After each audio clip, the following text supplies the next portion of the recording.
हाँ जी, देखिए last class में मैंने आप लोगों को जो है क्वेश्चन नंबर 2 करवाया था और ये क्वेश्चन हम लोगों ने जो है यहाँ पर कंप्लीट कर लिया था। इस क्वेश्चन के अंदर एक छोटी सी बात रह गई थी कल बताने के लिए, जो कि एक नोट के रूप में मुझे लिखानी है, बाकी मैंने बता तो कल ही दी थी कि यहाँ पे स्टॉक जो है वो 90% पे वैल्यू किया गया था तो 100% पे लेकर के आए थे। इसके रिगार्डिंग आपको एक नोट लिखना है, वो नोट आप देखेंगे ध्यान से क्या मैं लिखवा रहा हूँ। तो इस क्वेश्चन के नीचे ही लिखेंगे note.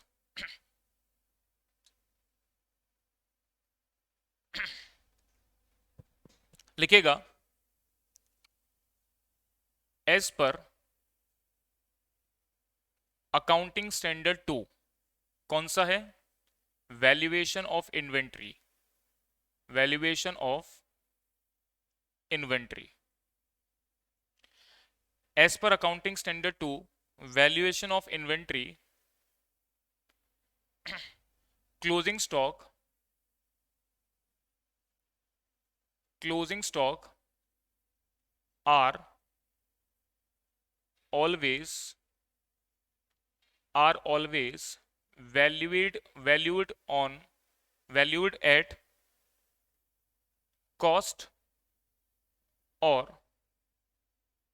net realizable value, net realizable value whichever is lower, whichever is lower। क्या बात बोली मैंने कि स्टॉक का valuation as per AS2 cost और नेट रिलाइजेबल वैल्यू दोनों में से जो कम होता है उस पर वैल्यू किया जाता है। ठीक है, बहुत ही सिंपल सी बात मैंने बोली है। आगे लिखेंगे but for the calculation of amount of claim in stock policy in stock policy in stock policy but for the calculation of amount of claim in stock policy, closing stock valued at cost only।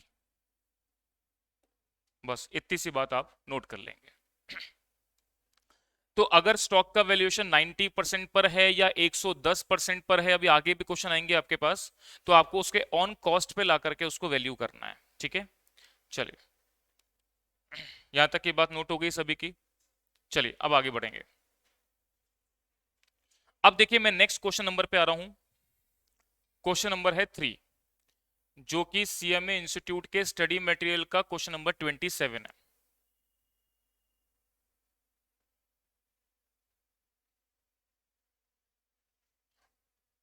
एक minute, चलिए वो एक page पे नहीं आ रहा, अपन पहले चौथा question कर लेते हैं, कोई बात नहीं, एक ही बात है। मैं पहले क्वेश्चन नंबर करवा रहा हूं आपको, 2 करवा दिए, उसके बाद चौथा क्वेश्चन करा रहा हूं, जो कि CMA इंस्टीट्यूट के स्टडी मटेरियल का क्वेश्चन नंबर 29 दे रखा है। ठीक है, चलिए हाँ जी, अब सबसे पहले इस क्वेश्चन को पढ़ेंगे, उसके बाद सॉल्व करेंगे। देखिएगा क्वेश्चन क्या बोल रहा है, समझना।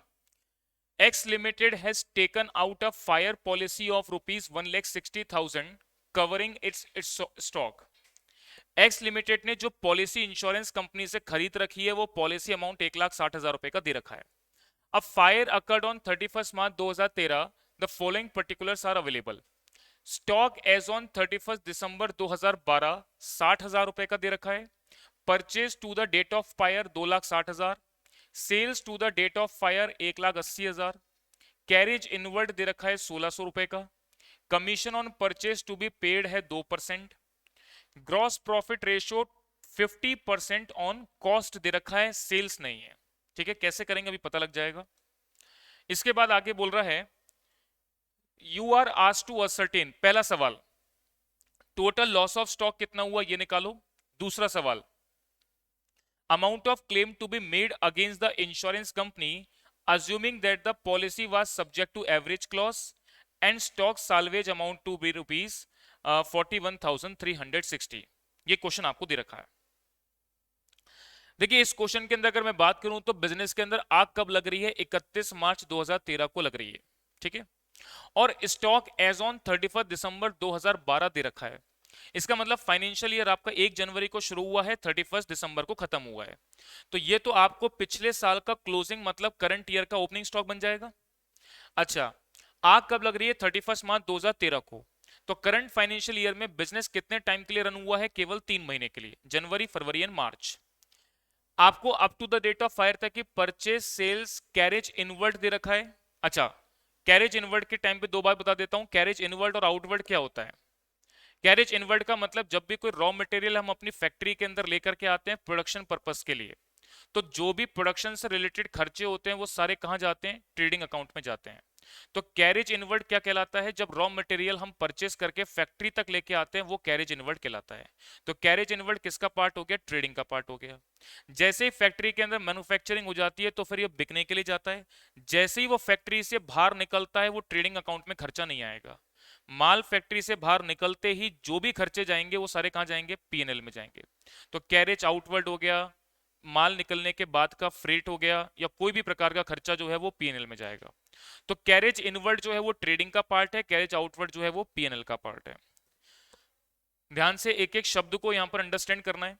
कैरेज इनवर्ड 1600 रुपए दे रखा है, मतलब ट्रेडिंग अकाउंट में आएगा। Commission on purchase to be paid दे रखा है 2%। हमने कोई चीज परचेज करी है उसके रिगार्डिंग कुछ कमीशन पे करना पड़ा है तो वो आपकी कॉस्ट का पार्ट है, ट्रेडिंग में दिखाएंगे। ग्रॉस प्रॉफिट स्पेसिफिक परसेंटेज मैंने बताया था आपको दे रखी होती है क्वेश्चन में, तो आपको वही कंसिडर करनी है। बट यहाँ पर ऑन कॉस्ट दे रखी है तो कैलकुलेशन कैसे बनेगी तब मैं बताऊंगा जब इसको सॉल्व करेंगे। अब अपन सॉल्व करना स्टार्ट करते हैं, देखिएगा कैसे। तो मैं बता दूं डायरेक्टली इस क्वेश्चन में हमको क्या बनाना है, डायरेक्टली हमको इस क्वेश्चन में क्या बनाना है, मेमोरेंडम ट्रेडिंग अकाउंट बनाना है, ठीक है। चलो हाँ जी, अब मैं इस क्वेश्चन को करवाना स्टार्ट कर रहा हूं, ध्यान से देखेंगे। चलिए क्वेश्चन नंबर है 4। सबसे पहले तो मैं बात करता हूं previous financial year. Previous financial year कौन सा है। तो देखिए आप बोलेंगे कि यहां पर सर 31 दिसंबर 2012 को 60,000 का स्टॉक दे रखा है, तो इसका मतलब प्रीवियस फाइनेंशियल ईयर 1 जनवरी 2012 को शुरू होता है और 31 दिसंबर 2012 को खत्म होता है। इसी प्रकार से अगर मैं करंट फाइनेंशियल ईयर की बात करूं तो ये 1 जनवरी 2013 से स्टार्ट होता है और खत्म कब होता है, तो ये आपको दे रखा है। खत्म कब होता है, खत्म कहीं नहीं होता, आग बीच में लगती है 31 मार्च को। तो मैंने यहां पर लिख दिया साहब 31 मार्च 2013 को बिजनेस में आग लग जाती है। तो प्रीवियस फाइनेंशियल ईयर तो हो गया 1 जनवरी 12 से लेकर के 31 दिसंबर 12 का। करंट फाइनेंशियल ईयर 1 जनवरी 13 से शुरू होता है लेकिन 31 मार्च को आग लगती है। तो करंट फाइनेंशियल ईयर में व्यापार जो है वो केवल 3 महीने के लिए हुआ है। अब आपको स्पेसिफिक जीपी रेट क्वेश्चन में गिवन है तो पिछले साल का ट्रेडिंग बनाने की रिक्वायरमेंट नहीं है, तो डायरेक्टली हम क्या बनाएंगे, मेमोरेंडम ट्रेडिंग अकाउंट। तो चलिए स्टार्ट करते हैं। तो अब आप बना लेंगे memorandum trading account.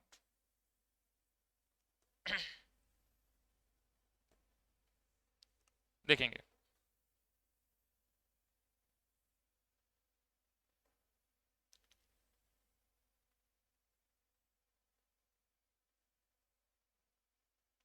Particulars amount, particulars amount.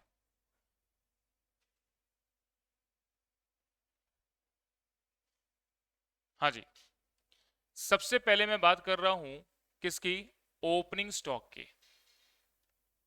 तो बेटा पिछले साल का जो क्लोजिंग स्टॉक होगा वो इस साल का ओपनिंग स्टॉक बन जाएगा। तो पिछले साल का क्लोजिंग स्टॉक कितना दे रखा है, 60,000। तो इस साल का ओपनिंग स्टॉक कितना हो गया, 60,000 रुपए का हो गया। इसके बाद मैं बात करता हूं परचेज की। परचेज का मतलब up to the date of fire तक की, up to the date of fire.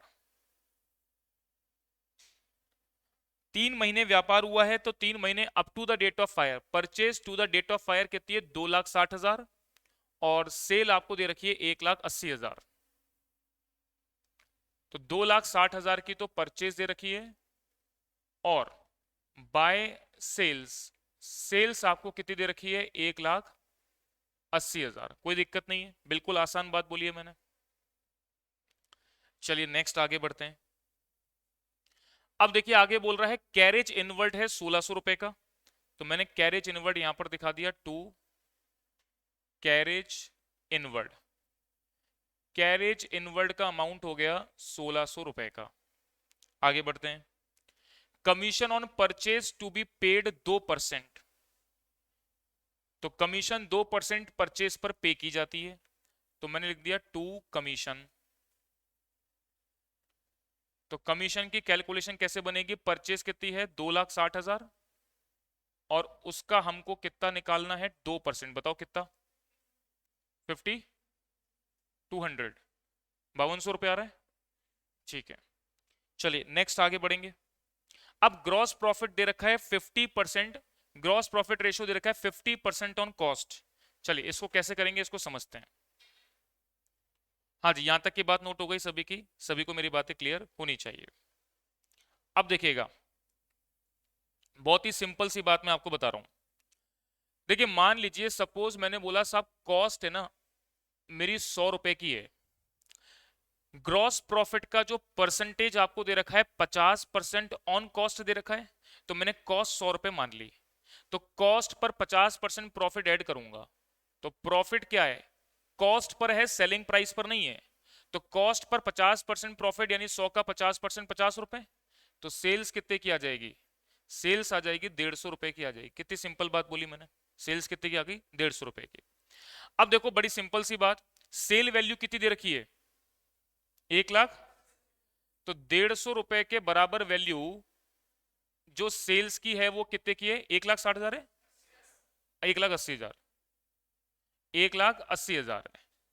तो आपको प्रॉफिट का हिस्सा निकालना है, मतलब 50 के बराबर वैल्यू निकालनी है।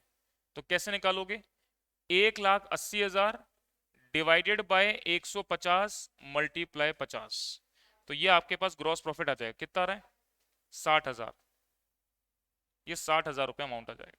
ठीक है, हालांकि ये कैलकुलेशन डायरेक्टली अपने को बनानी आनी चाहिए, इसके लिए कोई वर्किंग नोट बनाने की आवश्यकता नहीं है, ये अपने को खुद से आना चाहिए। तो बहुत ही सिंपल कैलकुलेशन से मैंने बताया है, कोई हालांकि इसका फॉर्मूला भी है, डायरेक्टली मैं बता सकता हूं, लेकिन आप इस तरीके से समझोगे तो कभी अटकोगे नहीं। तो प्रॉफिट परसेंटेज ऑन कॉस्ट दे रखा है, तो कॉस्ट को मैंने 100 मान लिया, उस पर 50% प्रॉफिट ऐड किया, तो सेल्स आ गई 150। टोटल सेल्स की वैल्यू 1,80,000 रुपए दे रखी है, तो 150 की वैल्यू 1,80,000 के बराबर है, तो यानी प्रॉफिट का हिस्सा जो 50 है तो उसके बराबर वैल्यू कितनी हो जाएगी? 60,000 की हो जाएगी। तो ग्रॉस प्रॉफिट का अमाउंट जो है एक प्रकार से कितना आ गया? 60,000 रुपए का आ गया। तो देखिए मैं डायरेक्टली यहां पर कैसे लिख रहा हूं, टू ग्रॉस प्रॉफिट। तो ग्रॉस प्रॉफिट में कैसे लिख रहा हूं कि साहब 1,80,000 रुपए की वैल्यू जो है वो आपकी 150 के बराबर है, तो 50 के बराबर वैल्यू कितनी होगी? कितना आया ये? 60,000।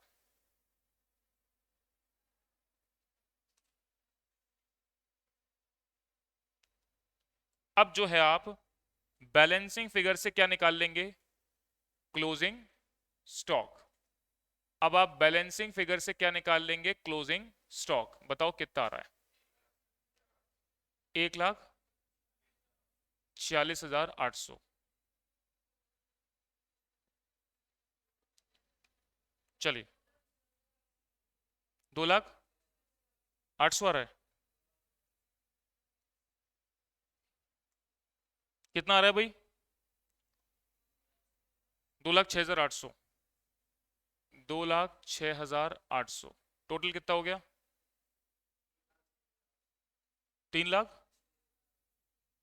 3,06,800 कैसे होगा? 80,000 भी तो है ऊपर। हाँ तो 1,80 है तो 1,80 भी तो जोड़ोगे। 3,00,000 मतलब 3,86,800 है ना? हाँ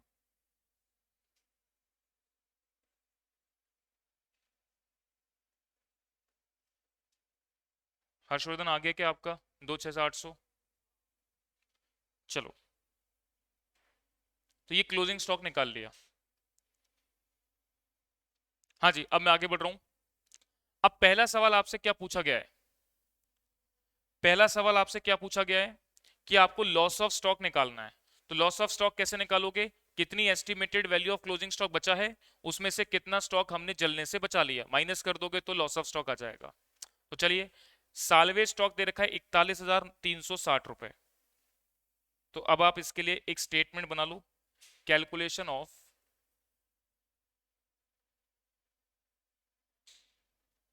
loss of stock.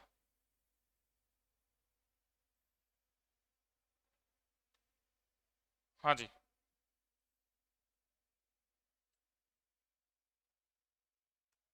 Particulars amount.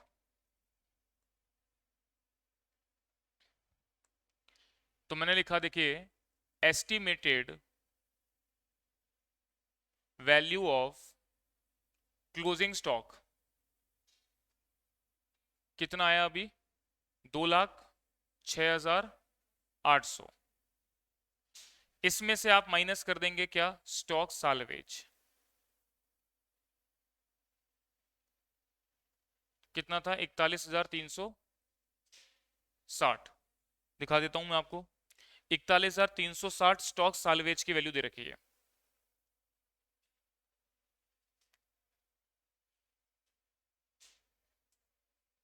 हाँ जी, इसको माइनस करने के बाद बताओ लॉस ऑफ स्टॉक कितना है?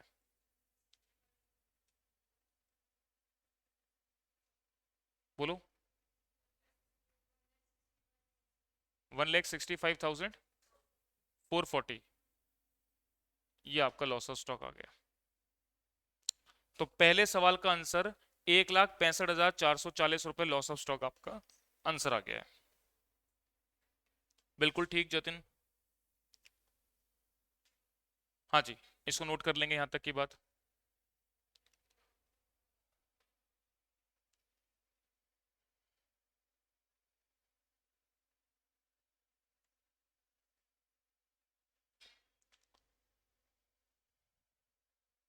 चलिए, यहां तक की बात क्लियर है।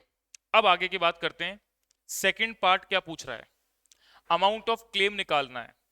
अच्छा, पॉलिसी आपने कितने की ले रखी है? 1,60,000 की पॉलिसी ले रखी है। अब ध्यान से मेरी बात को सुनना। देखो, पॉलिसी आपको कितने की लेनी चाहिए? 2,06,800 की पॉलिसी लेनी चाहिए, या उससे ज्यादा लेते तो जितना नुकसान हुआ 1,65,000 समथिंग का पूरा क्लेम मिलता। पर इसकी जगह आपने पॉलिसी केवल 1,60,000 की दे रखी है, तो क्लेम भी प्रोपोर्शनेटली कम मिलेगा। तो देखिएगा यहां पर क्लेम कैलकुलेशन में कैसे बनाऊंगा। तो लिखेंगे calculation of amount of claim.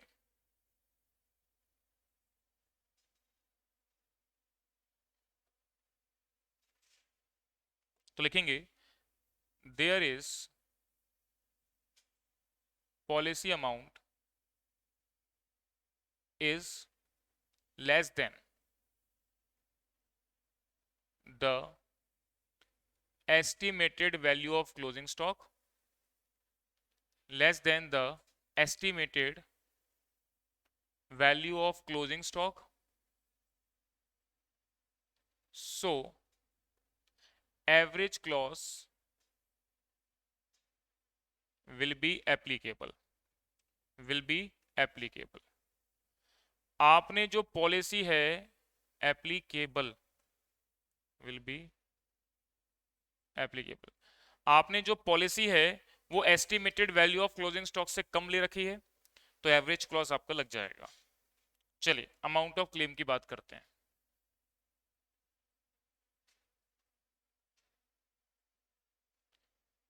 तो देखिए, loss of stock divided by estimated closing stock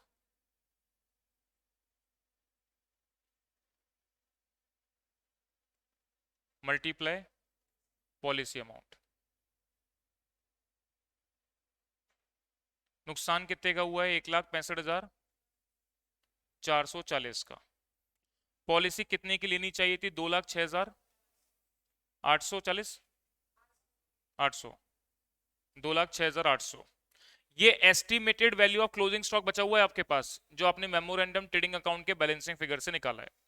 इस अमाउंट की पॉलिसी लेते या इससे ज्यादा की लेते तो पूरे नुकसान का क्लेम मिलता। लेकिन पॉलिसी आपने 1,60,000 की ले रखी है जो कि कम है, तो क्लेम भी पूरा 1,65,440 का ना मिलकर के इससे कम मिलेगा। कितना मिलेगा बताओ? 1,28,000। तो ये आपका अमाउंट ऑफ क्लेम आ गया, ये आपका आंसर आ गया। चलिए यहां तक की बात नोट कर लेंगे, आंसर मैं बता देता हूं, 1,28,000 रुपए का आंसर आ रहा है। यहां तक की बात नोट करके सभी ऑनलाइन वाले स्टूडेंट मुझे रिप्लाई देके बताएंगे क्या आप लोगों को मेरी बात क्लियर हो गई, बात समझ में आ गई, फिर इसके बाद मैं आगे बढ़ूंगा।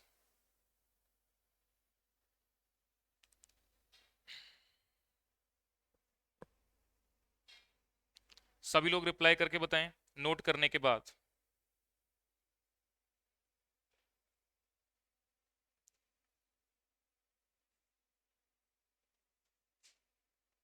चलिए बहुत ही बढ़िया, सभी को मेरी बात क्लियर हो गई है। अब मैं इसके बाद आगे बढ़ूंगा। चलिए नेक्स्ट।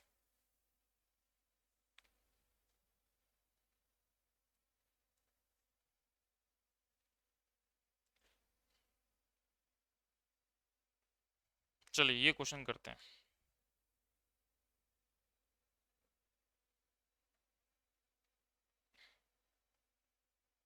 हाँ जी, ये सीएमए इंस्टीट्यूट के स्टडी मटेरियल का क्वेश्चन नंबर है 30। ठीक है, अच्छा अब मैं इस क्वेश्चन को करवा रहा हूं, ध्यान से मेरी बात को सुनिएगा, थोड़ा सा बड़ा क्वेश्चन है। चलिए करते हैं, सुनेंगे ध्यान से। A fire occurred in the premises of Shri Venkatesh on 1/4/2013 and a considerable part of stock was destroyed. ठीक है, the stock salvage was ₹28,000। Shri Venkatesh had taken a fire insurance policy for ₹171,000 to cover the loss of stock by fire. अब तक की बात केवल दो information समझ में आती है, ये तो पॉलिसी अमाउंट ले रखा है, ये स्टॉक साल्वेज की वैल्यू है, और आग कब लगी है? 1/4/2013 को लगी है। चलिए नेक्स्ट बात, you are required to ascertain the insurance claim which the company should claim from the insurance company for the loss of stock by fire. The following particulars are available. क्या क्या इंफॉर्मेशन गिवन है? देखिए, purchase for the year 2012 and sale for the year 2012, stock on 1 January 2012 और stock on 31 December 2012। इसका मतलब पिछले साल जो फाइनेंशियल ईयर है वो 1 जनवरी 12 से शुरू होकर 31 दिसंबर 12 को खत्म होता है। नया साल 1 जनवरी 13 को शुरू होता है। आग आपकी 1/4/2013 को लग जाती है। करंट ईयर में वर्किंग केवल 3 महीने की होती है। पिछले फाइनेंशियल ईयर का ओपनिंग क्लोजिंग स्टॉक पता है, परचेज सेल पता है। ठीक है, चलिए अब आगे बढ़ते हैं। नेक्स्ट क्या बोल रहा है? परचेज फ्रॉम 1 जनवरी 13 से 1/4/13 मींस करंट ईयर की up to the date of fire तक की परचेज। सेल आपको दे रखी है करंट ईयर की up to the date of fire तक की sale. Wages paid during the year 2012, पिछले साल जो वेजेस का पेमेंट किया गया था वो है, और up to the date of fire तक का जो वेजेस का पेमेंट किया गया है उसकी इंफॉर्मेशन दे रखी है 18,000। आगे क्या बोल रहा है? Shri Venkatesh had a June 2012 consign goods worth ₹50,000 which unfortunately were lost in accident. ये 50,000 के गुड्स जो हैं वो आपके एक्सीडेंट में नुकसान हो गया, एक प्रकार का एबनॉर्मल लॉस हो गया। इसके बाद बोल रहा है since there was no insurance cover taken the loss had to be borne by him full. ठीक है, stock at the end of the each year for and till the end of calendar year 11 had been valued at cost less 10%. From 2012, however, there was a change in the valuation of the closing stock, which was ascertained by adding 10% to its cost. चलिए अब क्या बात लिखी है, इस information को मैं समझाता हूं, ध्यान से मेरी बात को सुनना। ये बात क्या बोली गई है देखिएगा। सबसे पहले इस लाइन को आपको जो पढ़ना है वो कहां से पढ़ना है? यहां से पढ़ना है। देखो क्या बोल रहा है, सुनना ध्यान से। Stock at the end of each year for and till the end of calendar year 2011। देखो अभी आपको पिछले साल का जो ट्रेडिंग अकाउंट बनाना है वो 2012 का है। करंट ईयर का जो मेमोरेंडम ट्रेडिंग अकाउंट बनाओगे वो 2013 का है। अब 2011 की बात कर रहा है। 2011 का जब आपने क्लोजिंग स्टॉक का वैल्यूएशन किया था तब कैसे किया था? तो ये बोलता है and of the calendar year 11, तब 2011 का एंड आया तब आपने क्लोजिंग स्टॉक का वैल्यूएशन कैसे किया? Had been value at cost less 10%। 2011 के क्लोजिंग स्टॉक का वैल्यूएशन 10% कम पे किया गया है, मतलब 90% पे किया गया है। इसका मतलब जब 2012 का ओपनिंग स्टॉक में चेक करूंगा तो कितने पे वैल्यू होगा? 90% पे होगा। बात समझ में आ रही है? इसका क्या मतलब हुआ? इसी लाइन का मतलब समझना अभी तो इसका मतलब यह हुआ कि 2011 का एंड यानी 2012 का शुरू, तो 2012 का शुरू जो है उस पर आपका क्लोजिंग स्टॉक कितना है? 1,44,000 रुपए है, जो कि कितने पर वैल्यू है? 90% पर वैल्यू है। ये बात अपने को समझ में आ गई क्या? ठीक है, दोबारा से रिपीट कर देता हूं, कितनी सिंपल सी बात बोली गई है कि जब 2011 का एंड आया तब वैल्यू किया गया है कॉस्ट लेस 10%, मतलब 90% पे वैल्यू किया है। तो 11 का एंड मतलब 12 का शुरू, और 12 के शुरू में 2012 के शुरू में ओपनिंग स्टॉक 1,44,000 का दे रखा है, जो कि बेसिकली 90% पर वैल्यू किया गया है। क्लियर बात? आगे बढ़ेंगे। फ्रॉम 2012 से उन्होंने वैल्यूएशन का प्रोसेस चेंज कर दिया। कैसे? However there was a change in the valuation of the closing stock which was ascertained by the adding 10% to its cost। अब 2012 के अंदर जब वैल्यूएशन चेंज करोगे तो 2012 का वैल्यूएशन कब होगा? एंड पर। तो 2012 का वैल्यूएशन एंड पर होगा, इसका मतलब 31/12/2012 को जो ये 2,42,000 रुपए का स्टॉक का वैल्यूएशन किया गया है वो कितने पर किया गया है? 110% पे किया गया है, मतलब कॉस्ट से 10% ज्यादा पर। मैंने आपको बड़ी सिंपल सी बात क्या बताई कि स्टॉक का वैल्यूएशन कम पर हो या ज्यादा पर हो, आपको किस पर लेकर के आना है? कॉस्ट पर लेकर के आना है। ठीक है, तो ये इसमें एक नई बात है, बस इसके अलावा और कुछ भी नहीं है। बात समझ में आ गई कि नई बात मैंने क्या बोली? चलिए अब इसको सॉल्व करते हैं, देखिएगा कैसे करेंगे।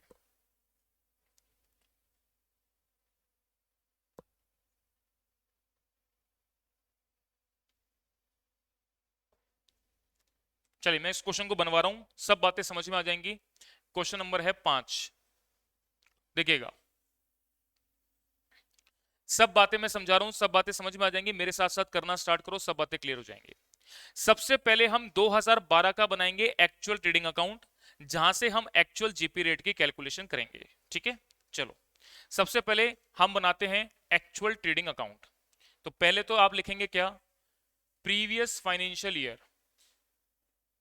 प्रीवियस फाइनेंशियल ईयर कौन सा है? तो आप बोलेंगे सर 1 जनवरी 2018 से लेकर के, सॉरी 2012, 12 से लेकर के 31 दिसंबर 2012 तक का है। और करंट फाइनेंशियल ईयर 1 जनवरी 2013 से लेकर के 1/4/2013 तक का है। अब आप बनाएंगे actual trading account.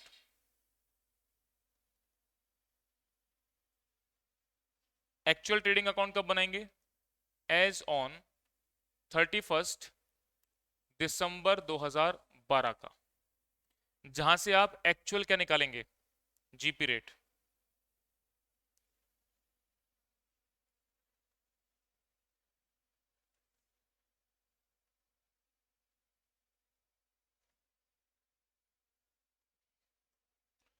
Particulars amount. Particulars amount.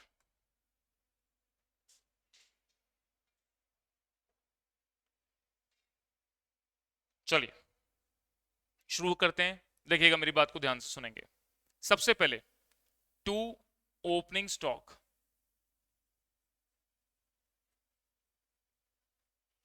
हाँ जी, ओपनिंग स्टॉक है 1,44,000 का, जो कि 90% पर वैल्यू है। तो मैंने बोला कि साहब ये 1,44,000 का स्टॉक जो है ना वो 90% पर वैल्यू है, तो 100% पर कितना होगा बताओ? है 1,60,000। बिल्कुल आसान बात बोली मैंने कि 2011 का जो फाइनेंशियल एंड हुआ था तब ट्रेंड ये था कि स्टॉक का वैल्यूएशन कॉस्ट से 10% कम पर करते थे, मींस 90% पे करते थे। तो 90% पर वैल्यू है, मींस मैं कितने पर लेकर के आ गया? 100% पे लेकर के आ गया। चलिए सभी को मेरी बात क्लियर है? आगे बढ़ेंगे अब। इसके बाद देखो आगे क्या बोला है। प्रीवियस फाइनेंशियल ईयर की परचेस कितनी है? 9,38,000। मैंने लिखा दी 2 परचेस 9,38,000। सेल कितनी है? 11,60,000। तो मैंने दिखा दी बाय सेल्स 11,60,000। ठीक है, मेरी बात क्लियर होनी चाहिए बिल्कुल। इसके बाद देखो वेजेस की इंफॉर्मेशन भी अवेलेबल है। देखो ये दे रखी है, वेजेस पेड ड्यूरिंग 2012 1,00,000 रुपए। 1,00,000 रुपए के वेजेस का पेमेंट किया गया है, तो मैंने यहां पर लिख दिया टू वेजेस 1,00,000 रुपए। ठीक है, अच्छा यहां पर एक लाइन एक छोड़ें, अभी बताऊंगा क्या होगा। By closing stock, by closing stock, सबसे पहले क्लोजिंग स्टॉक को निकाल लेते हैं। देखो क्लोजिंग स्टॉक कितना है? 2,42,000, जिसको 110% पर वैल्यू किया गया है। तो देखिए मैंने कैसे लिखा, क्लोजिंग स्टॉक जो है 2,00,000 कितना है? 42,000, जिसको 110 पर वैल्यू किया गया है, तो 100 के बराबर वैल्यू कितनी होगी? 2,20,000। ये आपके पास आ गई 2,20,000। बिल्कुल आराम आराम से नोट करते जाएं।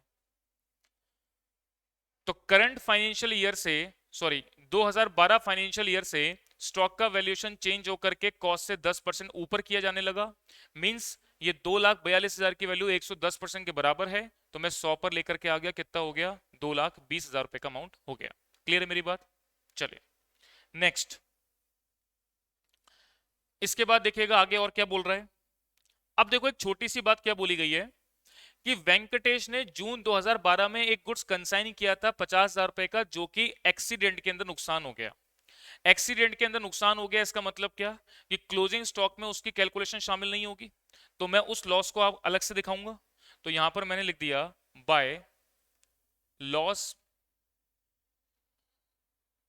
लॉस बाय एक्सीडेंट कितना हो गया? 50,000 रुपए के गुड्स का। तो यानी कि क्लोजिंग स्टॉक में शामिल नहीं है, अलग से है वो 50,000 का जो एबनॉर्मल लॉस हो चुका है, उसको मैंने अलग से दिखा दिया। अब आप जो है बैलेंसिंग फिगर से क्या निकाल लेंगे कि ग्रॉस प्रॉफिट कितना आएगा?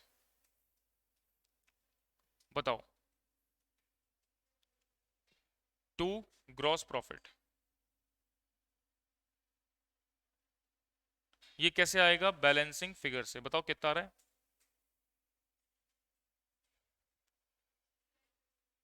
2,32,000।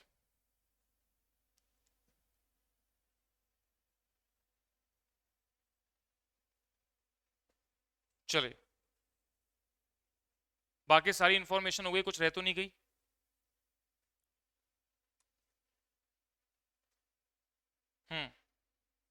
2,32,000 रुपये आ रही है। टोटल बताओ कितना आ रहा है? 14,20,000। और ये भी आ रहा है 14,30,000 आ रहा है।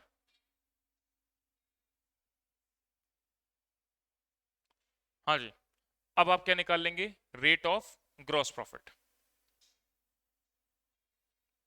रेट ऑफ ग्रॉस प्रॉफिट निकाल लेंगे।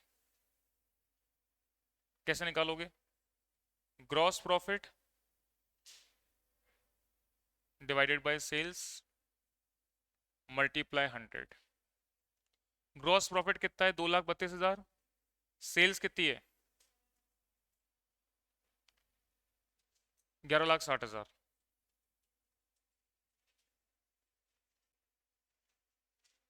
कितना आ रहा है? 20%। ये आपकी रेट ऑफ जीपी आ गई। पहले आप इतनी बात नोट करके मुझे रिप्लाई करके बताएं, क्या आप लोगों को मेरी यहां तक की बात क्लियर हो गई क्या? यहां तक की बात नोट करके एक बार मुझे रिप्लाई करके बताएंगे, यहां तक की बात सभी स्टूडेंट को क्लियर है? फिर मैं आगे बढ़ूंगा।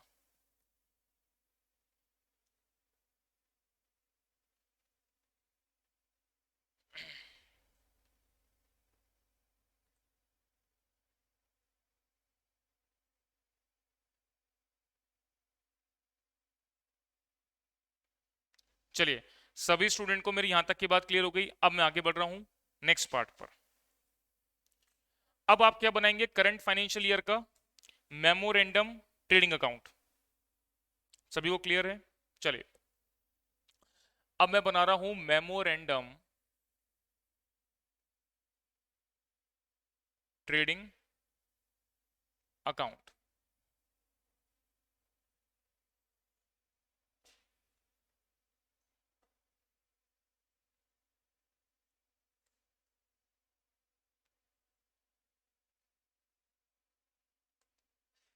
Particulars amount, particulars amount. सबसे पहले मैं बात करता हूं टू ओपनिंग स्टॉक की। हाँ जी, ओपनिंग स्टॉक कितना है? पिछले साल का जो क्लोजिंग इस साल का ओपनिंग बन जाएगा 2,20,000। हाँ जी, इसके बाद up to the date of fire तक की परचेस कितनी है? 1,82,000 रुपए, 1,82,000। तो up to the date of fire तक की परचेस आपको दे रखी है 1,82,000। कितनी आसान बात बोली है मैंने। इसी प्रकार से up to the date of fire तक की सेल दे रखी है 2,40,000, तो मैंने लिख दिया बाय सेल्स कितनी? 2,40,000। इसके अलावा वेजेस पेड किए गए हैं up to the date of fire तक के 18,000 रुपए, तो मैंने लिख दिया टू वेजेस, ये हो जाएगा 18,000। ग्रॉस प्रॉफिट की रेट आपने पहले निकाल ली थी, तो अब आप ग्रॉस प्रॉफिट निकाल सकते हैं। कैसे? 2,40,000 रुपए की सेल है और उसका आप क्या कर देंगे? 20%। बताओ कितना आ रहा है? 48,000। इसके अलावा और कोई इंफॉर्मेशन नहीं दे रखी है। अब आप यहां से बैलेंसिंग फिगर से मुझे बताएंगे क्लोजिंग स्टॉक कितना आ रहा है।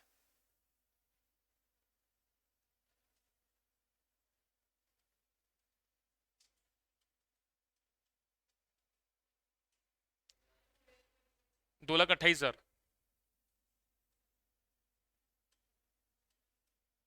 टोटल।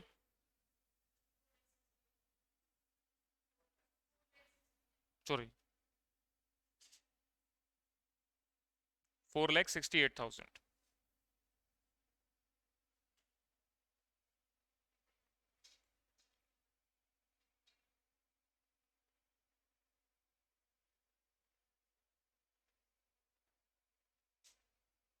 हाँ जी, यहां तक की बात नोट हो गई। अब आगे बढ़ते हैं।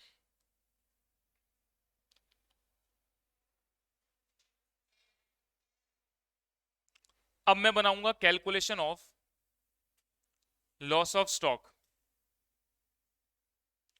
चलिए, सभी की बात यहां तक की नोट है, आराम से कर लो।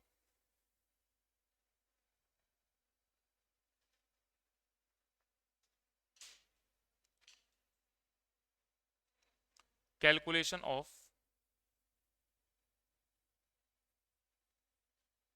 Loss of stock.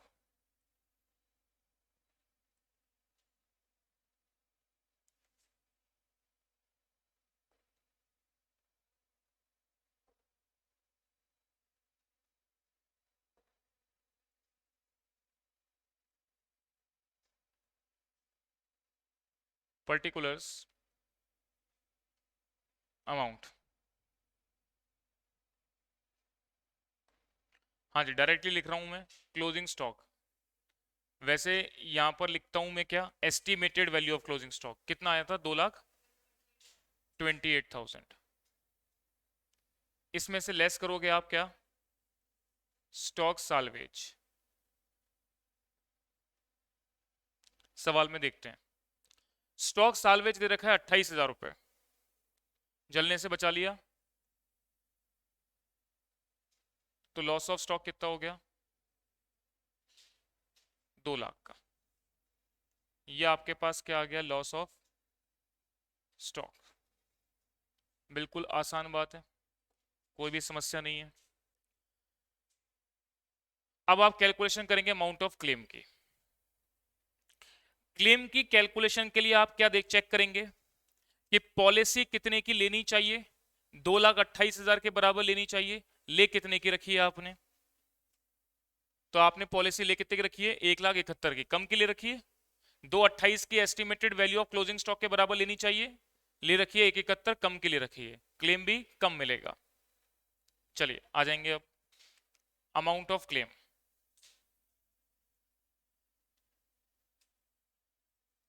वही आपको लाइन लिखनी है, अब मैं बार बार उसको नहीं लिख रहा हूं, ठीक है? कि there is policy amount is less than the estimated value of closing stock, so average clause will be applicable. तो डायरेक्टली मैं क्लेम अमाउंट की कैलकुलेशन आपको बता रहा हूं। क्या है? लॉस ऑफ स्टॉक का पूरा क्लेम मिलता कब? जब आप पॉलिसी किसके बराबर लेते? Estimated value of closing stock के बराबर लेते। लेकिन प्रोपोर्शनेटली कम क्यों मिलेगा? क्योंकि पॉलिसी आपने कम की करा रखी है। नुकसान कितने का हुआ है? 2 लाख का। पूरा क्लेम कब मिलता? जब पॉलिसी लेते कितने की? 2,28,000 की। बट पॉलिसी आपने 1,71,000 रुपए की कम की ले रखी है, तो क्लेम भी कम मिलेगा। बताओ कितना मिलेगा? 1,50,000। 1,50,000।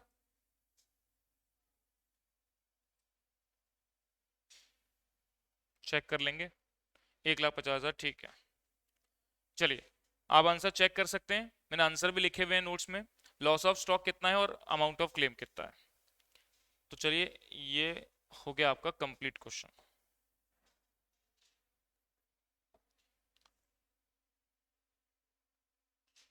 यहां तक की बात आप नोट कर लेंगे। सभी स्टूडेंट यहां तक की बात नोट करके मुझे एक बार रिप्लाई करेंगे कि आपको मेरी बात क्लियर हो गई है, फिर ही उसके बाद मैं आगे बढ़ूंगा।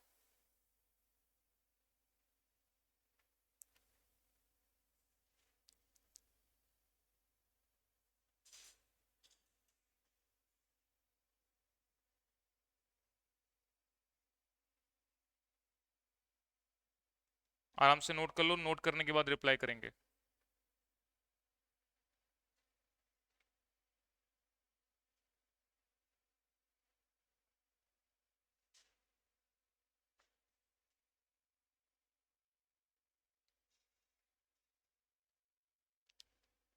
चलिए सभी का नोट हो गया है, एक बार रिप्लाई आ जाए उसके बाद।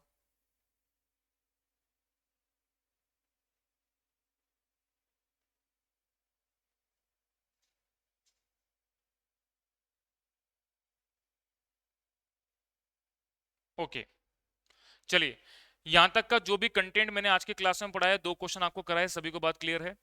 तो एक बार मैं आज की क्लास में इतना रखूंगा, ठीक है? अब इसके बाद नेक्स्ट क्लास में इसके आगे बढ़ेंगे। देखिए लॉस ऑफ स्टॉक पॉलिसी में आपको बता देता हूं कि अभी जो आपको क्वेश्चन कराए हैं बड़े बेसिक और इंट्रोडक्शन क्वेश्चन थे, आसान क्वेश्चन थे। अब लॉस ऑफ स्टॉक पॉलिसी में इसके बाद में अभी एक कल की क्लास और होगी, उसमें थोड़ा सा और आसान क्वेश्चन अपन करेंगे। फिर एक इसके अंदर फुल फ्लेज क्वेश्चन जो बनता है, बड़ा क्वेश्चन बनता है। जैसे मैं अभी एक क्लास में मेरा टारगेट रहता है कम से कम 2 क्वेश्चन कराने का, और जब वो बड़ा क्वेश्चन बनेगा लॉस ऑफ स्टॉक पॉलिसी में, तो वो एक क्लास में एक ही क्वेश्चन खत्म होगा, ठीक है? मैं आपको बताऊंगा कि इस तरीके का क्वेश्चन एग्जाम में देखने को मिलता है, ठीक है ना? तो वो भी बताते हुए चलूंगा। तो पहले तो एक बार आप जो बातें अभी मैं बता रहा हूँ बेसिक बेसिक क्वेश्चन वो करते हुए चलेंगे, ठीक है? अभी देखो जैसे कि यहाँ मैंने स्टडी मटेरियल लिखा हुआ है, इसका मतलब ये क्वेश्चन बुक का है। बाकी कुछ प्रैक्टिस क्वेश्चन डाले हुए हैं, जहाँ पे स्कैनर पास्ट एग्जाम के आएंगे वहां पर मेंशन किया हुआ है ये पास्ट एग्जाम के कौन से अटेम्प्ट में आया हुआ क्वेश्चन है, ठीक है? चलिए साहब आज की क्लास में इतना रखते हैं, अब मिलते हैं नेक्स्ट क्लास में, तब तक के लिए धन्यवाद।